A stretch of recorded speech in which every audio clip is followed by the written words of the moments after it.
संत रामपाल जी महाराज एक ऐसे महान संत जिन्होंने अपनी सतभक्ति, तत्व ज्ञान, करुणा और सेवा के बल पर समाज में नई मिसाल कायम की है। संत रामपाल जी महाराज की अगुवाई में उनके सभी सतलोक आश्रमों से समाज कल्याण के अद्भुत कार्यों ने समाज को सुनहरे भविष्य की एक नई उम्मीद दिखाई है। संत रामपाल जी महाराज से नाम दीक्षा लेने के बाद लाखों लोगों की लाइलाज बीमारियां जैसे कैंसर, एड्स आदि ठीक हुई। संत जी के ज्ञान से प्रेरित होकर उनके अनुयायियों ने लाखों यूनिट रक्तदान किया। संत जी ने लाखों बहन बेटियों का दहेज मुक्त विवाह करवाया।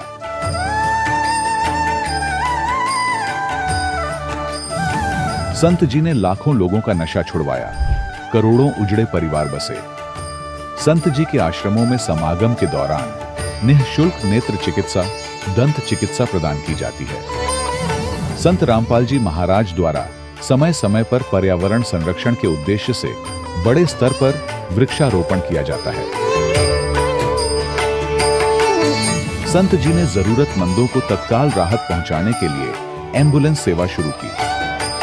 संत जी अपने अनुयायियों को देहदान के लिए प्रेरित करते हैं, जिससे मानवता की सेवा और चिकित्सा क्षेत्र में सुधार हो सके।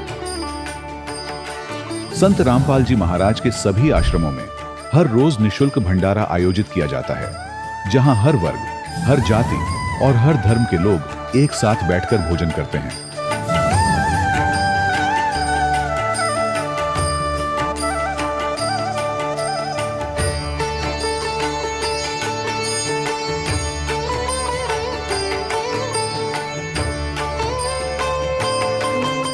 संत रामपाल जी महाराज की अन्नपूर्णा मुहिम ने गरीब और बेसहारा लोगों के जीवन में एक नई ऊर्जा और उम्मीद को जन्म दिया है। घर घर खाद्य सामग्री और जरूरी मदद पहुंचाकर संत रामपाल जी महाराज ने लोगों को दुख और मजबूरी से लड़ने की ताकत प्रदान की है।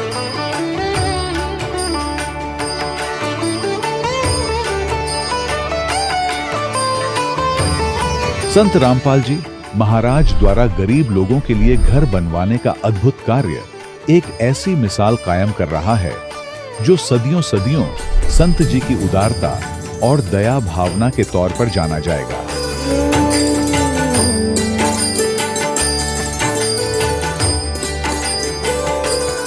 संत रामपाल जी महाराज ने हरियाणा सहित भारत के कई राज्यों में आई भीषण बाढ़ से अनेक गांवों और किसानों को बड़ी राहत दिलाई। तत्काल लाखों फुट पाइप और हजारों मोटर उपलब्ध कराकर किसानों के खेतों और गांवों में भरे बाढ़ के पानी को बाहर निकालकर उनको नया जीवन दान प्रदान किया। आज संत रामपाल जी महाराज को किसानों के मसीहा के तौर पर देखा जा रहा है। जगह जगह उनके लिए सम्मान समारोह आयोजित हो रहे हैं। संत रामपाल जी महाराज के आश्रम में हजारों बुजुर्गों को सम्मान और प्यार के साथ जीवन जीने का अवसर मिलता है। उनके खाने, रहने और स्वास्थ्य की पूरी जिम्मेदारी संत रामपाल जी महाराज उठाते हैं। अनाथ बच्चों के लिए संत रामपाल जी महाराज के सभी आश्रम किसी वरदान से कम नहीं। यहाँ उन्हें शिक्षा, संस्कार और भविष्य के लिए बेहतर अवसर प्रदान किए जाते हैं। चाहे बाढ़ हो, भूकंप या महामारी, संत रामपाल जी महाराज और उनके अनुयायी हमेशा ही जरूरतमंदों के लिए सबसे आगे खड़े रहते हैं। कोविड महामारी के दौरान संत रामपाल जी महाराज के आश्रमों से करोड़ों लोगों के लिए भोजन, दवाइयां और जीवन रक्षक सामग्रियां उपलब्ध कराई गई। चाहे गरीब की मदद हो या किसी शोषित और पीड़ित वर्ग के हक और सम्मान की लड़ाई, संत रामपाल जी महाराज ने हमेशा ही उनकी दबी आवाज को सरकारों तक पहुंचाया है और उन्हें उचित न्याय दिलवाने में अहम भूमिका अदा की है। समाज में आध्यात्मिक और सामाजिक मूल्यों के प्रति जागरूकता लाने में संत रामपाल जी महाराज हर कदम पर मानवता के सच्चे सेवक साबित हुए हैं। संत रामपाल जी महाराज का जीवन हमें सिखाता है कि सच्ची सेवा वही है जो निस्वार्थ भाव से की जाए। आइए हम भी इस महान सेवा के कार्य में इस महान संत से जुड़ें और संत रामपाल जी महाराज से नाम दीक्षा लेकर अपने जीवन को धन्य बनाएं।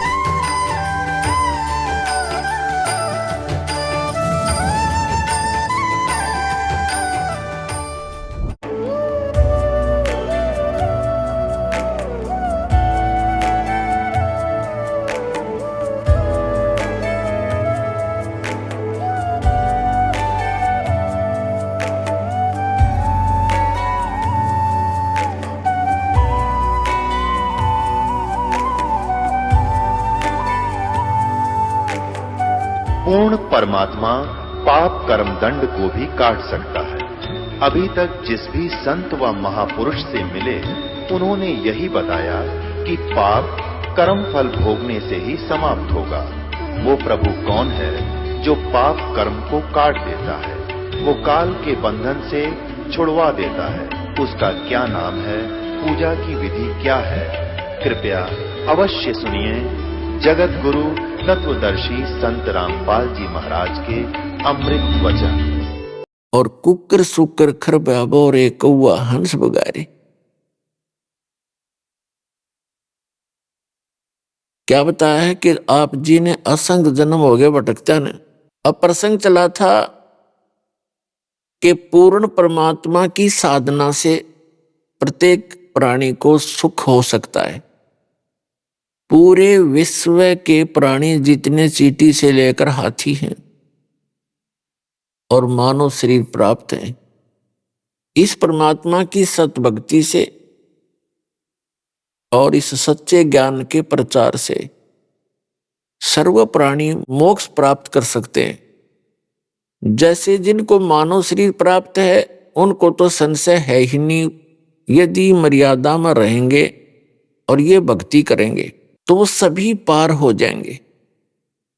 मानव शरीरधारी प्राणियों को तो संशय है ही नहीं, और इतनी आसान भक्ति है इसमें, और इसका आउटपुट बहुत ज्यादा है।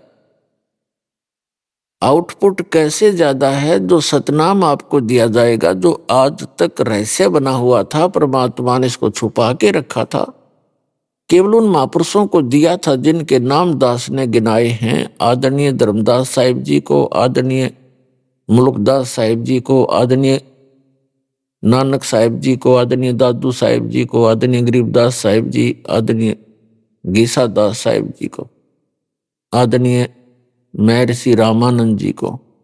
इनको तो परमात्मा ने सतनाम दिए थे, उन्होंने जाप भी किए, लेकिन आगे नाम दान करने की उनको सख्त मनाही थी। धर्मदास मेरी लाख दुहाई, और ये मूल ज्ञान कहीं बाहर ना जाए। परमात्मा ने कहा था कबीर जी ने धर्मदास जी से कि धर्मदास मेरी लाख दुहाई, ये मूल ज्ञान अभी कहीं बाहर ना जाए। मूल ज्ञान बाहर जो पढ़ी, ये बिचली पीढ़ी हंस नहीं तरही। पुणात्माओं, आप कितने भयंकर स्थान पर रह रहे हो, जहां परमात्मा ने भी अपने आप को गुप्त रख के और यहां तक लाना होता है इस भक्ति को। नहीं तो काल चाहता है भक्ति करे नहीं, नास्तिक हो जावे। जैसे पूरा चीन नास्तिक हो गया, क्योंकि वो महात्मा बुद्ध के मानने वाले थे, और जब तक उन पुण्यकर्मियों के शुभ संस्कार थे और महात्मा बुद्ध के अनुयायी बन गए जो पहले वाले व्यक्ति थे, तो लाभ तो हो रहा था उनके पूर्व जन्म के पुण्यों से। वो ये सोचते रहे कि वर्तमान की साधना से हमें लाभ हो रहे हैं, महात्मा बुद्ध के द्वारा बताई गई साधना से। आने वाले समय में हम कलयुग के निकट आते चले गए, हमारे पुण्य क्षीण होते चले गए, हम कर्महीन हो गए, पूर्व जन्म के पुण्य रहे नहीं, और महात्मा बुद्ध के द्वारा बताई गई साधना से कुछ होना ही नहीं था। तो उसकी साधना से अन्य को कोई लाभ होना बंद हो गया, तो उन्होंने सोच लिया कि कोई भगवान नहीं, और भगवान का नामो निशान मिटवा दिया। रूस के अंदर नास्तिकता और चीन के अंदर, और चीन के अंदर विश्व की सबसे ज्यादा आबादी है। तो पुण्यात्माओं, ये काल चाहता है कि भक्ति ना करें, नास्तिक हो जाए, भगवान को याद करना है भूल जाए, और कोई भी मेरे जाल से बाहर ना जावे। और यही कार्य ईव इरादा स्वामी पंथ, धन सतगुरु पंथ, निरंकारी पंथ, आसाराम, जितने भी ये संत ला रखे हैं काल ने, ये सारे शास्त्र विरुद्ध साधना दे रहे। और वहां जब प्राणी जाता है, जिसके पूर्व जन्म के पुण्य हैं, उनको तो सुख होना ही था, उन पुण्यों से हो रहा था। अब वहां 20-20, 30-30 वर्ष हो गए जिन पुण्य कर्मियों के, उनका सर्वनाश हो गया, क्योंकि आध्यात्मिक लाभ तो होना ही नहीं था। उनके पुण्य थे वो खत्म हो गए, अब दुर्गति तो होनी थी वो। तो अब कुछ दिनों में अगर ये सत साधना भगवान दया ना करते इस मानव के ऊपर, तो विश्व में नास्तिकता फैल जाती और हाहाकार मच जाता थोड़े ही दिनों। आने वाले 100 वर्ष बहुत भयंकर होते इस विश्व के। अब यह फिर शांति होगी। जनता जो माया की दौड़ में लगी है, आपको भगवान इतने सुख देगा आपने कदे सपने में सोचे भी ना होंगे, शायद सुने भी ना होंगे।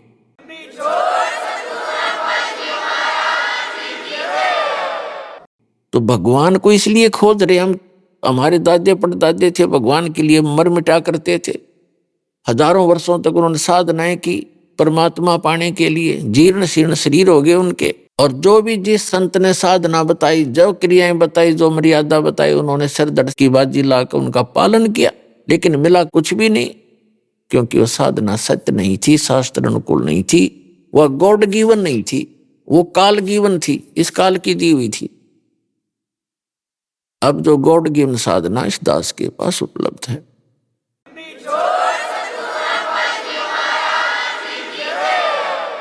और यही कारण है कि यहां आप देख रहे हो, भौतिक सुख भी मिलेंगे, शारीरिक सुख भी आपको मिलेगा, क्योंकि ये आपका पिता है। और दुखी बालक कितना लुट-पिट के घर आ जा तो माता पिता फिर भी उसको प्यार देते हैं, कोई बात ना बेटा, आनी होगी, आगे सावधान हो जाना, तो उसी में खुश हो जाते हैं। तो ये अपना पिता है, इसके दरबार में आने के बाद फिर ये दुखी नहीं होने देगा। आपको यदि राहत नहीं मिलेगी तो मर्यादा टूट जाने से। तो मर्यादा सबसे प्रथम है भगवान की। जब लग हंसा हमरी आना और काल लगे नहीं तेरा बना। परमात्मा कहते हैं जब तक ये जीव मेरी मर्यादा में रहेगा, काल का अटैक नहीं हो सकता आपके ऊपर। तो पुण्यात्माओं, आप मर्यादा तभी रखेंगे जब आप इस ज्ञान से परिचित हो जाएंगे। तो ज्ञान से परिचित कराने के लिए सब सत्संग किया जाता है। आपको सीडी बना कर दी जाती है, पुस्तकें बना रहे हैं भक्त, आप तक पहुंचा रहे हैं। तो इस ज्ञान को समझने के बाद फिर आप ना तो इन ठगों से ठगोगे जो पग पग पर बैठे हैं, किते हाथ देखनी है, किते पितरा देखनी है, किते नकली संत नरे झूठ बोलना, सारे दिन बकवाद गढ़े, क्योंकि आपको ज्ञान नहीं। और दास चाहता है कि आपको ज्ञान दूं, मास्टर बना दूं आपको, ताकि इनकी ठगों की ठगाई में आप ना आए, आपका जीवन सफल हो, आपके बच्चे सुखी रहेंगे।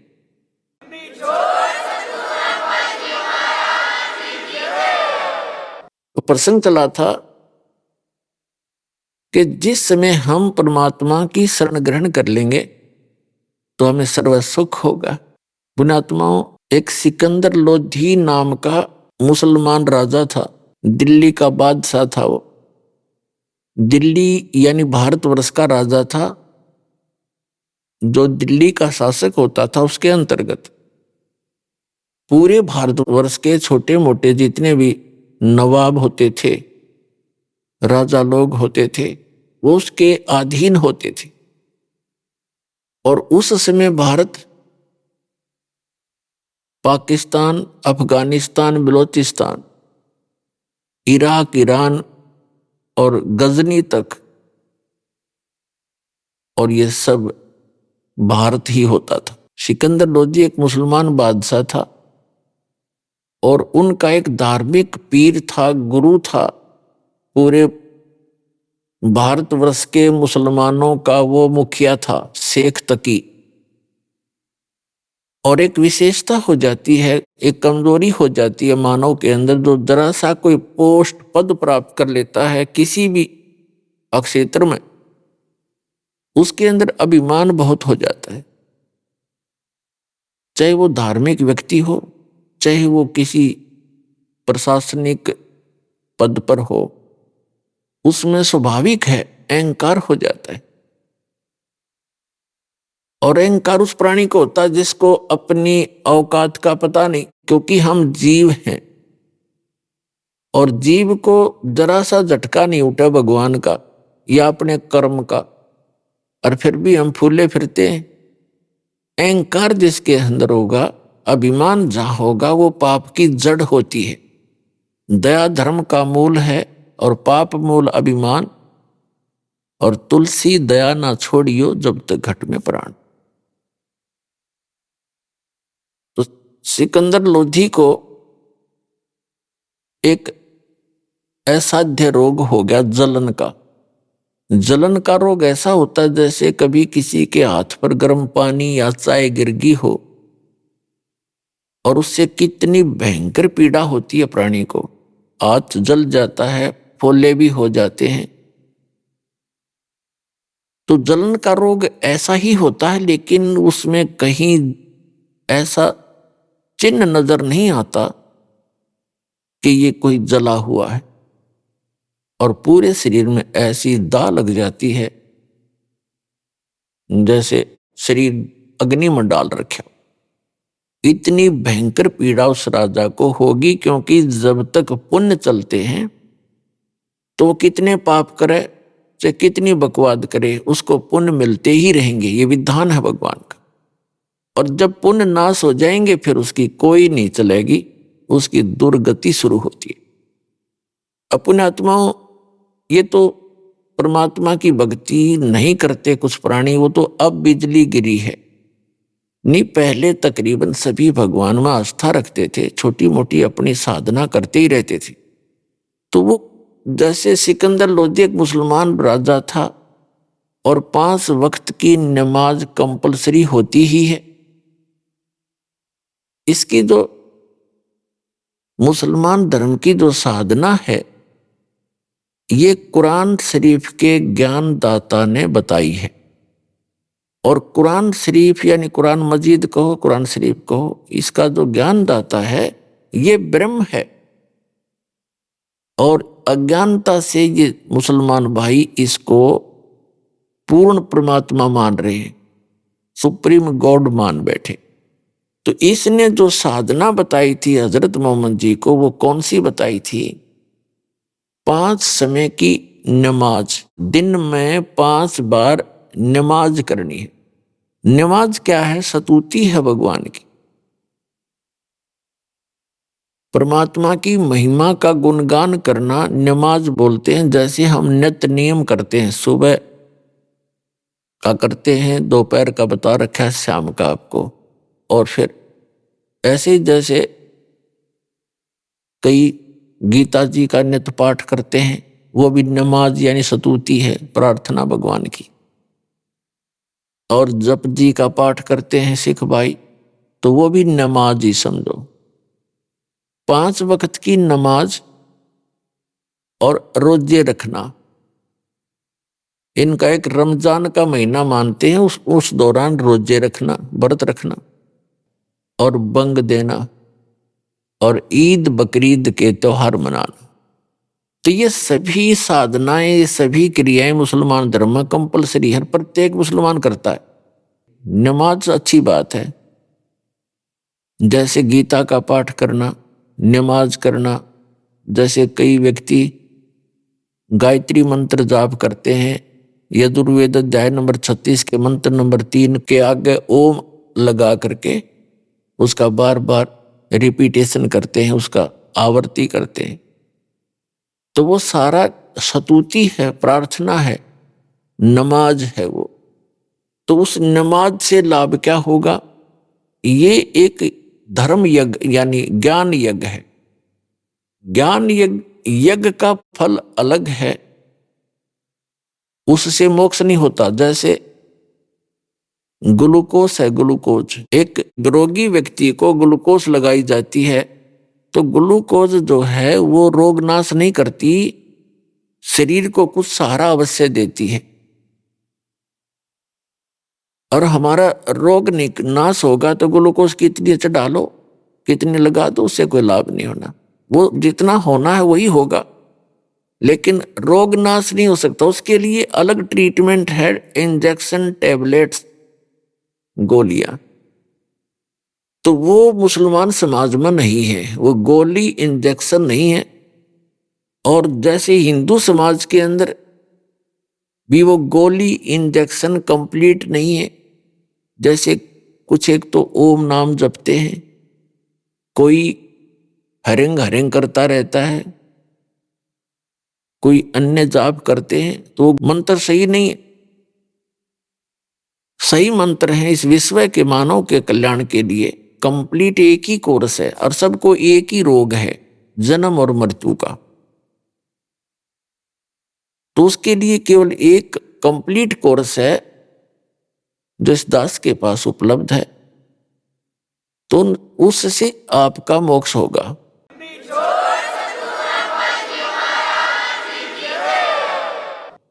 तो वो क्या करते हैं, 5 समय की नमाज कर ली और फिर रोजे रख लिए, व्रत रख लिए। रोजे माने व्रत, और बंग माने ऊंचे सुर में आवाज पुकारना परमात्मा को। तो ये सारी क्रियाएं किया करते थे, क्योंकि ये न तो पाप नाशक है ये क्रियाएं, ना ये मोक्षदायक है। क्योंकि ये किसकी बताई हुई है, ये सरपुरुष की बताई हुई है। ये गीता ज्ञान दाता भी वही है, कुरान शरीफ का ज्ञान दाता भी वही है, वेद का ज्ञान दाता भी वही है, और बाइबल का भी ज्ञान दाता वही है। बाइबल के अंदर 3 पुस्तकों का संग्रह है, होली बुक, तौरात, जबूर और इंजिल, और चौथी उनकी कुरान है। तो वो चारों कतेब और चारों वेद मिलता जुलता ज्ञान है।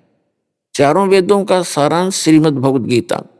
उन चारों कतेबों में इतनी कमी है, कौन सी, तौरात, जबूर, इंजिल और कुरान के अंदर, कि उसमें कोई मंत्र जाप करने का नहीं। वो केवल नमाज ही पर जोर रखते हैं और कुरान शरीफ यानी अपनी अपनी इन चारों पुस्तकों को पढ़ते हैं। तो ये ज्ञान यज्ञ है। तो उस ज्ञान यज्ञ के करने से लाभ तो मिलता है, लेकिन ना तो पाप का नाश हो सकता। पाप के नाश बिना हमारा प्रारब्ध यानी जीवन किस्मत में जो दुख है वो कट नहीं सकता, और पाप कटे बिना सुख नहीं हो सकता। जैसे किसी के पैर में कांटा लगा हो और उसको ये बता दिया किसी ने कि आपके पैर में कांटा लगा है, और वो निकला नहीं, निकालने का कोई साधन नहीं है। उस व्यक्ति को कोई ये कहे कि तू कांटा निकल नहीं सकता और जूता पहन ले, भविष्य में कांटा नहीं लगेगा, तो क्या वो जूता पहन सकता है? कांटा लगे पैर में जूता पहना नहीं जा सकता, वो तो कांटा निकले। और कांटा निकलने के बाद उसको सलाह दी जाए, सलाह की जरूरत ही नहीं, फिर तो आप समझ जाएगा कि जूता फिर निकाल दिया, फिर ये कांटाचार है। तो जिनको आज उनके किस्मत में दुख हैं वो उनके पाप के कारण है, और पाप प्रारब्ध के अंदर लिखा हुआ, प्रारब्ध माने किस्मत में, और किस्मत में लिखे हुए को ना ब्रह्मा जी मिटा सकते, ना विष्णु जी, ना शिव जी, ना ब्रह्म सरपुरुष जिसे कहते हैं, जो गीता ज्ञानदाता, कुरान ज्ञानदाता, वेद ज्ञानदाता, और ना पर ब्रह्म, केवल पूर्ण ब्रह्म, कंप्लीट गॉड, वो अल्लाह अकबर, वो समर्थ परमात्मा, वो आपके पापों का नाश करके आपको सुख दे सकता है, आपकी किस्मत चेंज कर सकता है। मासा घटे न तिल बधे, विधना लिखे जो लेख, और सच्चा सतगुरु मेट कर ऊपर मार दे मेघ।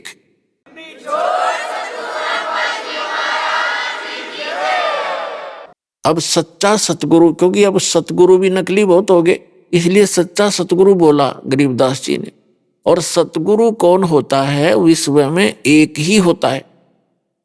जब परमात्मा आए थे वो स्वयं अकेले ही थे और कोई सतगुरु नहीं थे, क्योंकि भगवान जब आते हैं वो सतगुरु, संत और एक अच्छे नागरिक और तत्व ज्ञाता जगत गुरु का काम वो अकेले ही करते हैं। तो यहां बताया है कि मासा घटे न तिल बढ़े, विध ना लिखे जो लेख, जो विधाता ने आपके पूर्व जन्म के पुण्य और पापों के आधार से जो आपकी किस्मत बनाकर भेज दी, उसमें से कोई कम और ज्यादा नहीं हो सकते। और कौन कर सकता है उसमें परिवर्तन?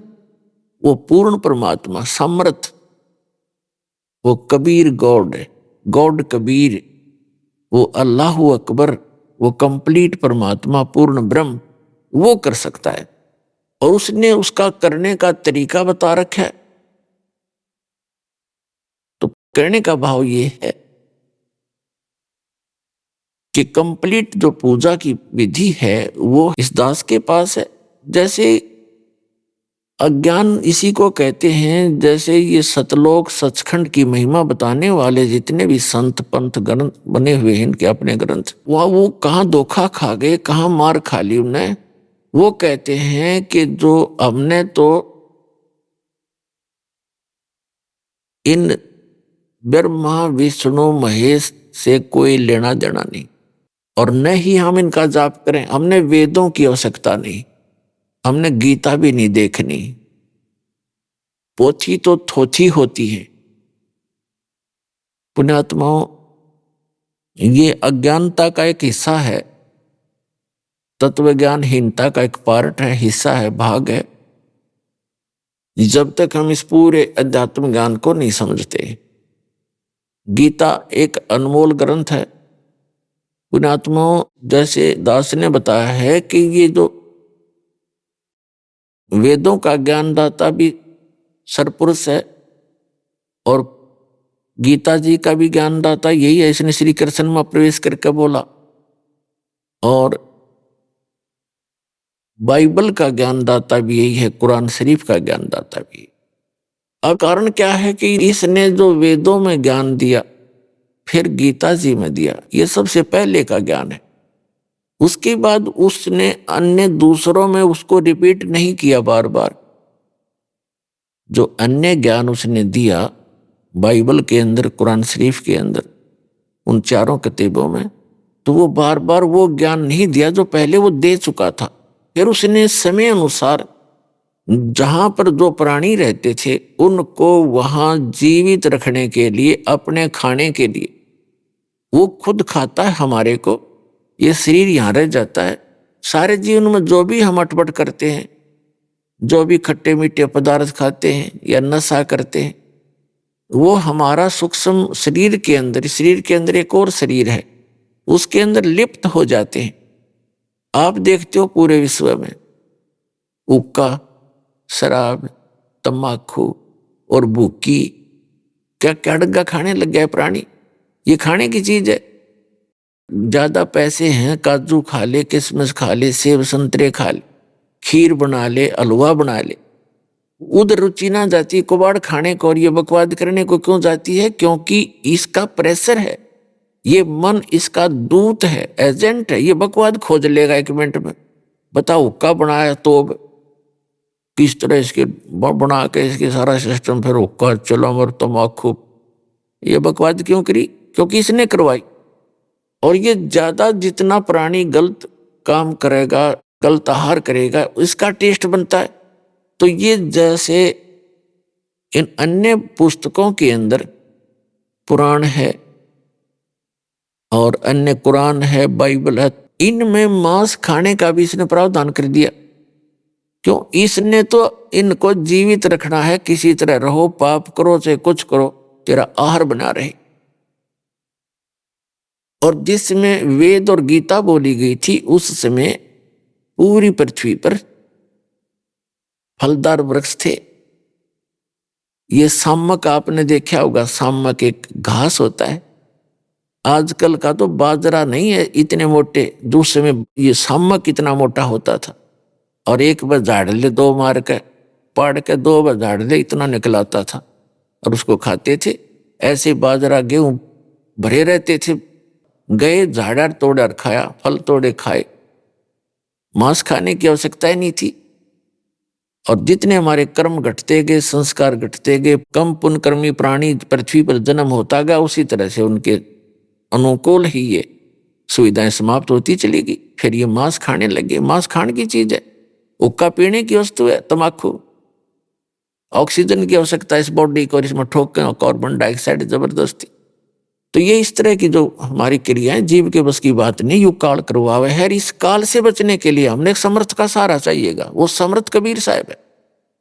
नहीं छूटन नहीं दे विकार आपके, चाहे कितनी बात बना ले। ऋषि महर्षियों के इतिहास देखे, घर से निकल गए अफलातून बन के भगवान पावांगे, अपने विषय वासनों पर काबू पावांगे, वहां भक्ति करके आए वापस। यो पाराशर नाम के एक ऋषि थे हैं, और दरिया को पार करने लगे। 12 वर्ष तपस्या करके आया, कति इंद्रियों को साध का, और एक उस मल्लाह की लड़की पर नींद खराब कर ली नालायक आदमी ने, वहां गड़बड़ सारा काम बिगाड़ दिया। तो यू काल ब्रैन माटी कर रहा हमारी। हमने ना सदभक्ति करने देता, बकवादा मलाए रखे, ना हमने नेक नीति से रहने देता, कोई ना कोई को बद करवा के छोड़े। जब हम समर्थ की शरण में आ जाएंगे, इस मन की लगाम बांध देगा, इसको जकड़ देगा, इसको इतना जबरदस्त कि बकवाद सोचेगा तो कर नहीं सकता, क्योंकि इसको तुरंत दिखाई देगा ये कर रहा है तेरे साथ, ऐसे बन जाएगी। तो भगवान का डंडा इसके ज्ञान वाला साथ रहेगा, तब हम बुराइयों से बचेंगे, अपना सद्भक्ति कर सकेंगे। फिर हम चोरी नहीं करेंगे, जारी नहीं करेंगे, विकार नहीं करेंगे, बीड़ी शराब मांस तम्बाकू नहीं खाएंगे, और सद्भक्ति करेंगे, सत्साधना करेंगे, तो भगवान पुनः पृथ्वी पर हरा भरा कर देगा। 2 मिनट लगे उसने, के देरी लगे, 10 मिनट में सारा पानी बरसा दे, और वर्षा हुई, मौज हुई।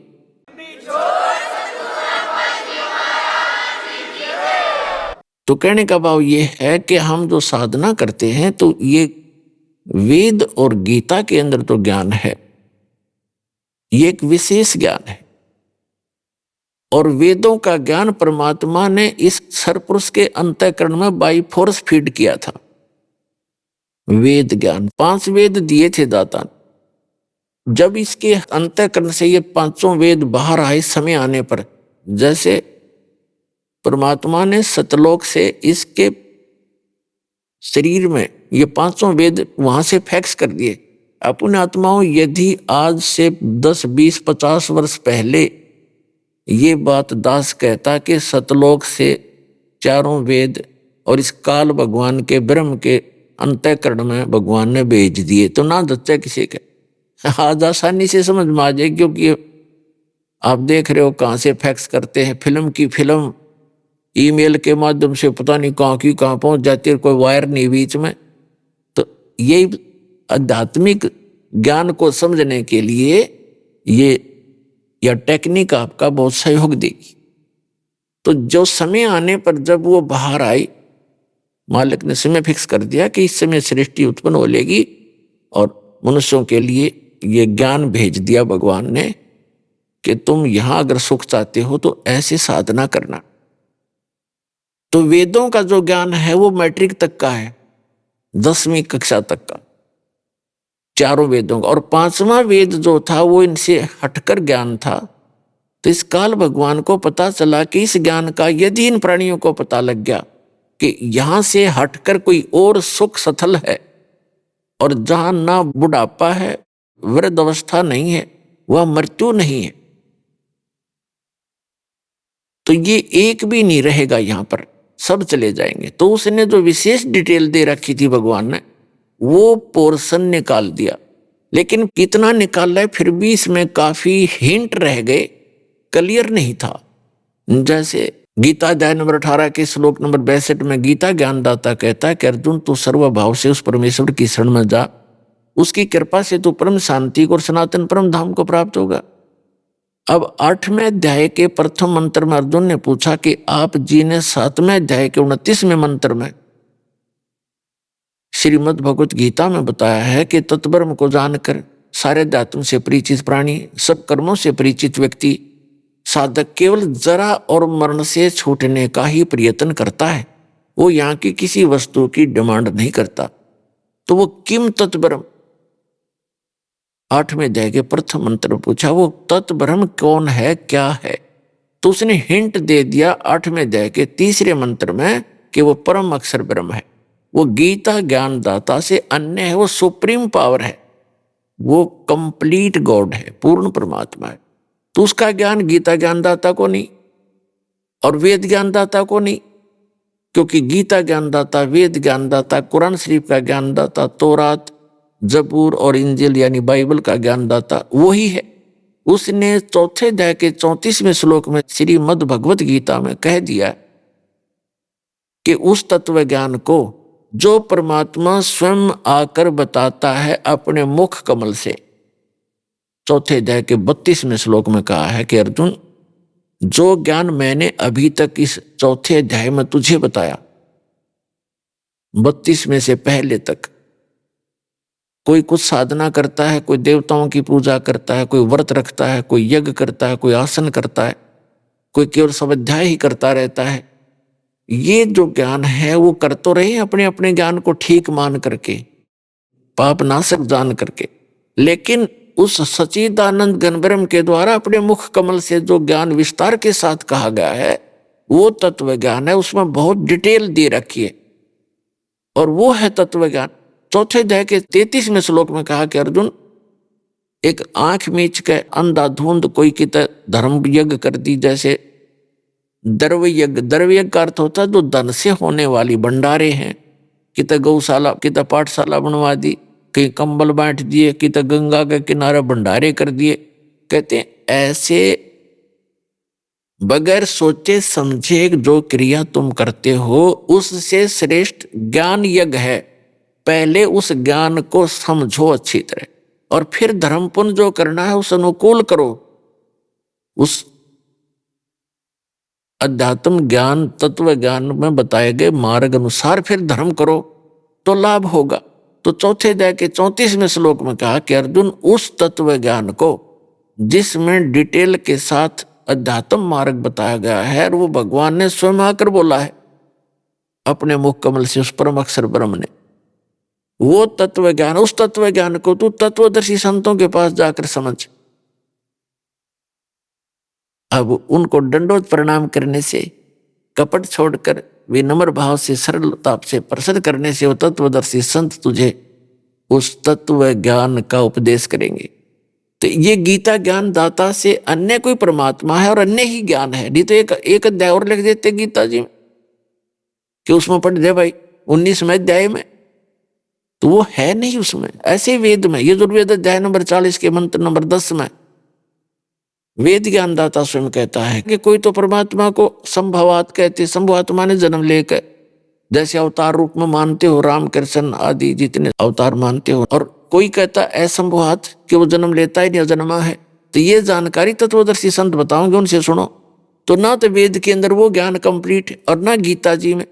ऐसे ही कुरान शरीफ के सूरत फुरकानी 25 नंबर चैप्टर है वो, तो उसकी आयत नंबर 52 से 59 में बताया है हजरत मोहम्मद को कुरान शरीफ का ज्ञानदाता कह रहे कि जो कबीर नामक अल्लाह है, कबीर अल्लाह है, उसके विषय में ये काफिर लोग नहीं मानते, उसको भगवान नहीं मानते। और आप भी उनकी बातों में मत आना, और मैं जो तुझे हिदायत दे रहा हूं, दलील दे रहा हूं, इस पर विश्वास रख और इस पर ईमान ला। ये पूर्ण परमात्मा है, ये बड़ा भगवान, वो बड़ा कहते हैं कबीर को, ये अल्लाह बड़ा है, ये अल्लाह कबीर है। और इसी ने 6 दिन में सृष्टि रची, 7वां दिन तख्त पर जा बैठा।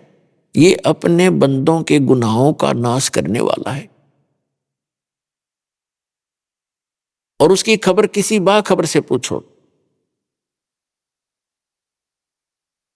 उसने स्पष्ट कर दिया है कि उसकी खबर किसी बाखबर से पूछो। बाखबर माने तत्वदर्शी संत से पूछो। तो इससे भी सिद्ध हो गया कि कुरान शरीफ का ज्ञानदाता भी उस कंप्लीट परमात्मा से परिचित नहीं है, पूर्ण अल्लाह अकबर से परिचित नहीं है। और जिस कारण से साधना करते करते हिंदू भी दुखी और मुसलमान भी दुखी और अन्य जितने साधक हैं, किसी को सुख नहीं, अपने संस्कार का किसी को थोड़ा बहुत भौतिक सुख प्राप्त है तो वो सुख नहीं होता। अगर किसी के पास खूब धन है, हमने उसको सुखी मान रखा है, और अंदर उसके 36 टेंशन पाओगे, मिलकर देख लेना उसे। तो आत्मिक शांति आपको इस ज्ञान से और कबीर भगवान से मिलेंगी, और यह साधना से मिलेगी जो दास के पास उपलब्ध है।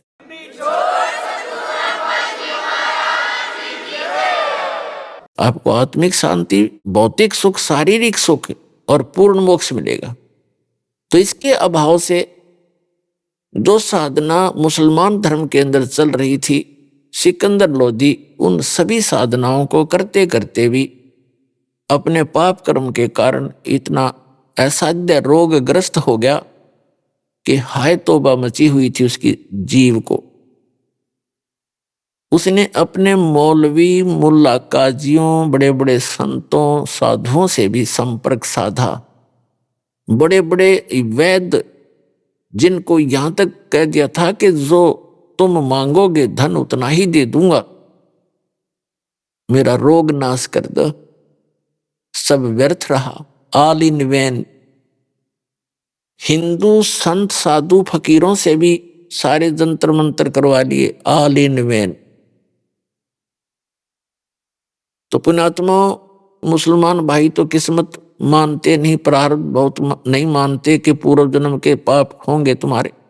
हिंदू समाज के हिंदू जिनको कहते हैं हम सनातन धर्म वाले, ये पुनर्जन्म मानते हैं और सच्चाई है, पुनर्जन्म होता है। आज कोई दुखी है तो पूर्व जन्म का, आज सुखी है तो पूर्व जन्म के पुण्यों से, दुखी है तो पहले के जन्मों के पापों से। इसके साथ साथ जो मुसलमान भाइयों का जो इनकम्प्लीट ज्ञान है, वो अधूरा ज्ञान है कुरान शरीफ का। अभी आपने सुने संत रामपाल जी महाराज के मंगल प्रवचन। आइए अब सुनते हैं संत रामपाल जी महाराज से नाम दीक्षा लेकर सतभक्ति करके अद्भुत लाभ प्राप्त करने वाले अनुयायी के विचार।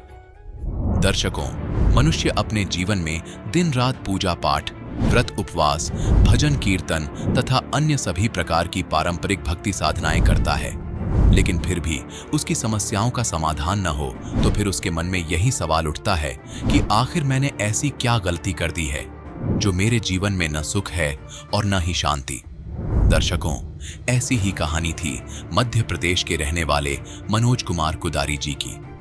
मनोज जी ने अपने जीवन में सभी पारंपरिक भक्ति साधनाएं अपनाई, लेकिन इसके बावजूद भी मनोज जी को अपने जीवन में न कभी शारीरिक सुख मिला और न ही मानसिक शांति मिली। लेकिन दर्शकों, आज मनोज जी का कहना है कि जब से मैंने संत रामपाल जी महाराज से नाम उपदेश लिया है, तब से मेरी जिंदगी से दुख और शारीरिक कष्ट छू मंत्र हो गए हैं। मेरी जिंदगी पूर्णतः बदल गई है। दर्शकों, आखिर मनोज कुमार जी क्यों संत रामपाल जी महाराज जी को भगवान बता रहे हैं? आखिर मनोज कुमार जी क्यों अपनी पारंपरिक भक्ति साधना को शास्त्र विरुद्ध और संत रामपाल जी महाराज द्वारा बताई गई भक्ति साधना को शास्त्रों के अनुकूल बता रहे हैं? इसके पीछे की सच्चाई क्या है? आइए सुनते हैं मनोज कुमार जी की कहानी, उन्हीं की जुबानी। सर नमस्कार। नमस्कार सर। सर क्या नाम है आपका? मनोज कुमार कुदारी सर। मनोज जी कहाँ से आए हैं आप? सर मैं बैतूल एमपी से आया हूँ सर।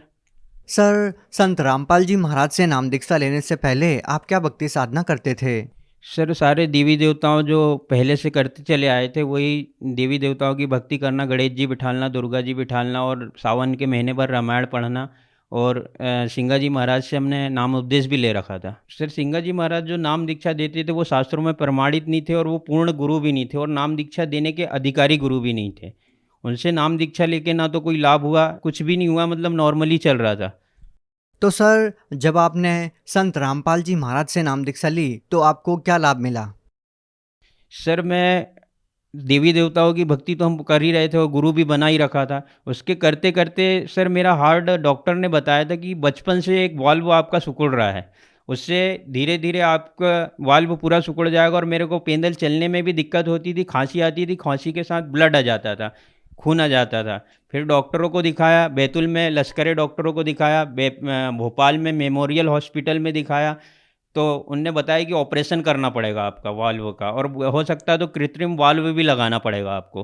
तो सर इतने पैसे तो हमारे पास थे नहीं। फिर क्या हमने फिर तिरुपति बालाजी गए, वहाँ पे सत्य साईं जी का हॉस्पिटल था, वहाँ पे बाईपास सर्जरी से वो वाल्व उनने फुला दिया और उनने कहा कि आपको ये टेबलेट ज़िंदगी भर खानी पड़ेगी और फिर आप 45 साल के बाद आना तो फिर आपकी टेबलेट चेंज कर दी जाएगी उम्र के हिसाब से।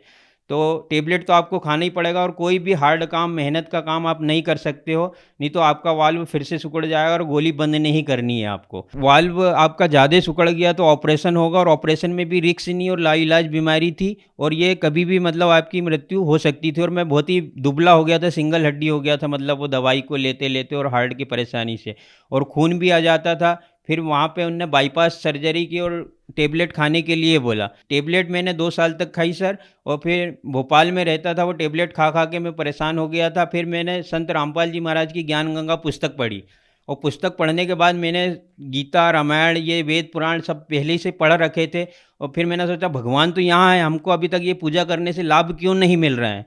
तो भगवान तो यहाँ है। फिर मैंने, मेरी बुआ जुड़ी हुई थी पहले से, तो मैंने कहा आप कब जा रहे हो, तो उनने बताया 2-4 दिन बाद। तो मैंने कहा बुआ मैं भी चलूँगा, देख के आऊँगा वहाँ पे क्या है। सतलोक आश्रम में संत रामपाल जी महाराज से नाम दीक्षा ली 11 जनवरी 2014 को। सर, आपकी जो दिल की बीमारी थी वो काफ़ी गंभीर बीमारी थी। डॉक्टर ने इसको लाइलाज करार दे दिया था और आपको ज़िंदगी भर दवाइयाँ खाने के लिए बोला। तो सर, आपको क्या लगता है कि जब आपने संत रामपाल जी महाराज का ज्ञान पढ़ा, तो क्या आपको ये विश्वास हो गया था कि संत रामपाल जी महाराज से नाम दीक्षा लेने के बाद आपकी बीमारी ठीक हो जाएगी? जी सर, संत रामपाल जी महाराज की जब ज्ञान गंगा पुस्तक पढ़ी, तो उसमें लगा कि भगवान तो यहाँ पे है, क्योंकि हम पूजा पाठ करते किसके लिए हैं कि हम सुखी रहें, हमारा शरीर सुखी रहे, घर में सुख शांति बनी रहे। परंतु ये करते हुए भी पूजा, जो देवी देवताओं की पूजा करते थे, इसमें सुख शांति और बीमारी हट नहीं रही थी। जब संत रामपाल जी महाराज की बुक पढ़ी तो हमने लगा भगवान तो यहाँ बैठे हैं और हम कहाँ पे डरे ढो रहे हैं। शास्त्र के अनुकूल साधना न करके, विरुद्ध साधना करके पूरे उल्टे कर्म कर लिए हमने। मनोज जी, जब आपने संत रामपाल जी महाराज से नाम दीक्षा ली और जिस विश्वास के साथ आपने संत रामपाल जी महाराज से नाम दीक्षा ली कि आपकी जो जीवन की रक्षा होगी, आपको जो भी बीमारियां हैं वो ठीक हो जाएगी, तो क्या उनसे नाम दीक्षा लेने के बाद आपको वाकई में उन चीज़ों में लाभ मिला? जी सर, मेरे को लाभ मिला। मैंने फिर सतनाम लेने के बाद सारी गोली दवाई छोड़ दी, जो डॉक्टर ने बोला था कि आपको लाइफ टाइम खानी पड़ेगी, नहीं तो आपका वाल्व फिर सिकुड़ जाएगा और फिर ऑपरेशन कराएंगे, उसमें आपके बचने के कोई चांसेस नहीं रहेंगे। तो मैंने सतनाम लेने के बाद सारी गोली दवाई छोड़ दी और मैं आज कोई भी काम करने में, कोई भी मेहनत का काम करवा लो, कुछ भी करवा लो, मेरे को कोई दिक्कत नहीं है। और ये सारी मेरी रिपोर्ट भी रखी हुई है सारी, और इसमें उनने बोल दिया था कि एक वाल्व आपका बहुत सिकुड़ गया है, जिससे आपका पेनल चलते हो तो वो ब्लड सर्कुलेशन तेज़ी से होता है, इसके कारण आपका ब्लड ओवरफ्लो होकर मुँह से आ जाता है, खून आ जाता है। सर, मेरे पापा को भी दमे की बीमारी रहती थी। उनको टीचर है मेरे पापा, वो उनको बारिश में भीग जाए या कोई भी ऐसी चीज़ हो जाती, ठंडी भी ज़्यादा लग जाती, उनको दम की शिकायत, दम फूलने लगती, रात में घबराने लग जाते थे।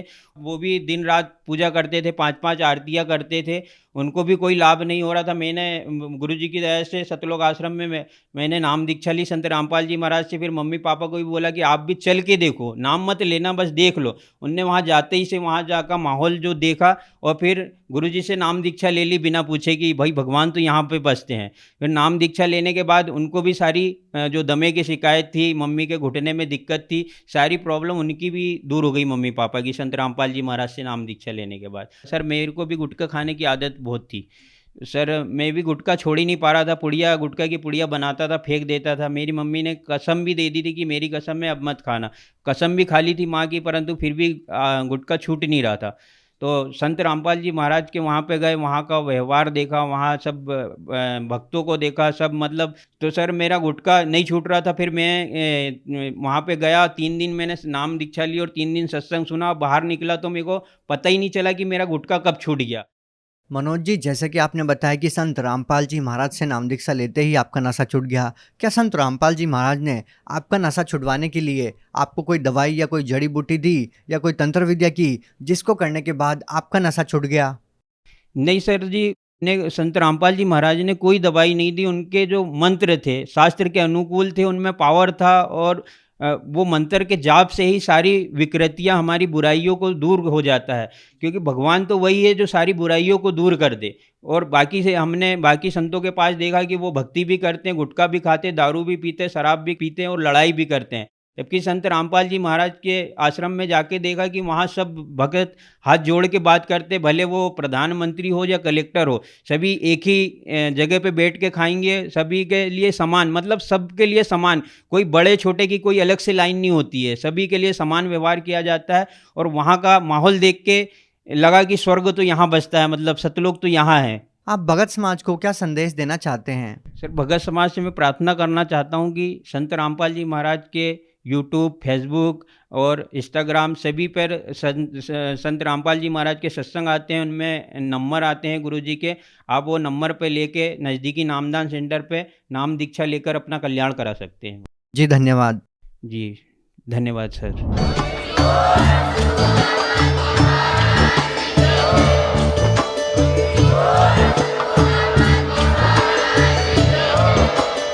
आप सुन रहे थे जगत गुरु तत्वदर्शी संत रामपाल जी महाराज जी के मंगल प्रवचन। अधिक जानकारी के लिए विजिट कीजिए हमारी वेबसाइट www.jagatgururampalji.org। संत रामपाल जी महाराज जी के शुभ आशीर्वाद से पूरे विश्व भर में 500 से भी ज्यादा नाम दीक्षा केंद्र हैं, जिन पर संत रामपाल जी महाराज जी द्वारा ऑनलाइन निशुल्क नाम दीक्षा दी जा रही है। अपने नजदीकी नाम दीक्षा केंद्र का पता करने के लिए संपर्क करें।